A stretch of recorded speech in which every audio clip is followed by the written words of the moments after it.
Fases do desenvolvimento psicossexual infantil, em Freud ou em Winnicott? Ou na perspectiva da linguagem em Lacan?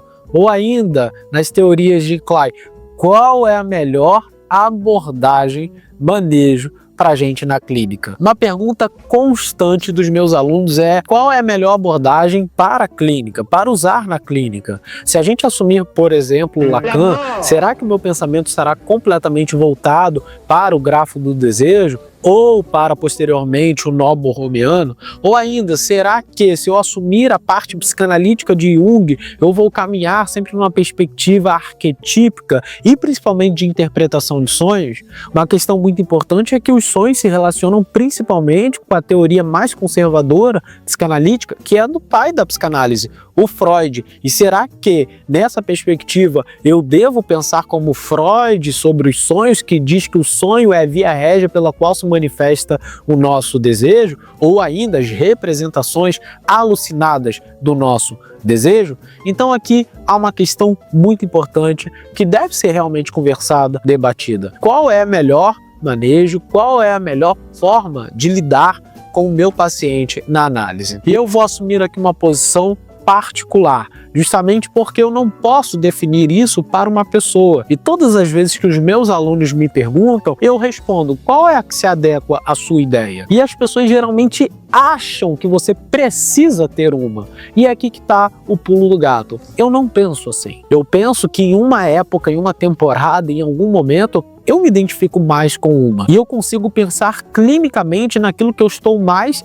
estudado, mais adaptado. Então, por exemplo, existem momentos que eu estou dando aula de Winnicott para os meus alunos e fico meses ensinando, lecionando. E aquilo está de tal maneira na minha mente que a minha clínica passa a ser observada por essa relação, por esse tipo de relação construído em Winnicott e pensado no desenvolvimento infantil a partir de Winnicott. Não é diferente quando, por exemplo, eu inicio uma turma nova e estou trabalhando os conceitos fundamentais em Freud, onde me traz à memória muito mais as formas, as maneiras, os impasses com que Freud lidava em sua clínica. Então, não é diferente também quando estou em Lacan e ensinando e me vem à memória as questões levantadas por Lacan quando ele fala sobre o esquema L em relação ao discurso, ao esquema lambda, né? Quando ele fala então do esquema I, quando ele fala sobre esses esquemas tão importantes que mostram pra gente posições do discurso que podem ser aplicados à nossa percepção em relação ao paciente na análise. Quando fala sobre grafo do desejo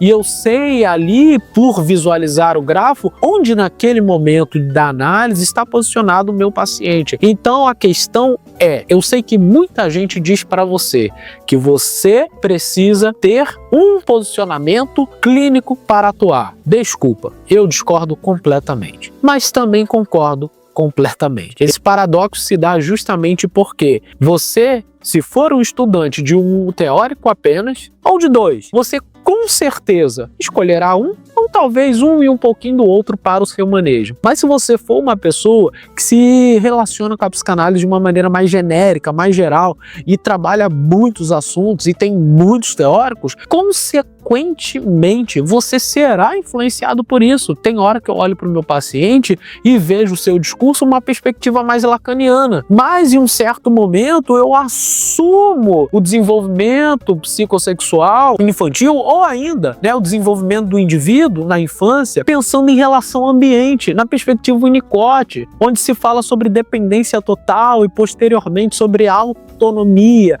essa travessia, a angústia, então o brinquedo como objeto transicional. Então existem muitas formas da gente pensar o nosso paciente. E, cara, isso não te atrapalha. Isso não vai fazer com que você pense errado. Porque se você assumir isso, você está assumindo que Winnicott estava errado, que Lacan estava errado. E não, eles não estavam. Não quer dizer que toda a psicanálise de todo teórico era 100% positiva, 100% maravilhosa, que a gente pode pegar tudo de todos. Mas aquilo que era fundamental, perfeitamente aplicável e que está no discurso desses teóricos, isso pode ser usado. Então, se você tem um teórico do qual você se familiarizou e quer mergulhar, quer estudar, amém, siga isso, faça isso. Agora, se você estuda alguns teóricos profundamente, não superficialmente, profundamente e é fortemente influenciado por isso, amém também, sua mente toda hora retornará a questões, né, levantadas por esse teórico dentro da análise e vai te fazer se posicionar em relação ao momento do discurso do paciente. Então, qual o manejo? Bom, você escolhe ou um, ou dois, ou alguns. Isso não vai mudar a sua capacidade de ser bom ou ruim na clínica. Mas sobre ser bom e ruim, isso aí é assunto para outra hora. Até o próximo vídeo. Muito obrigado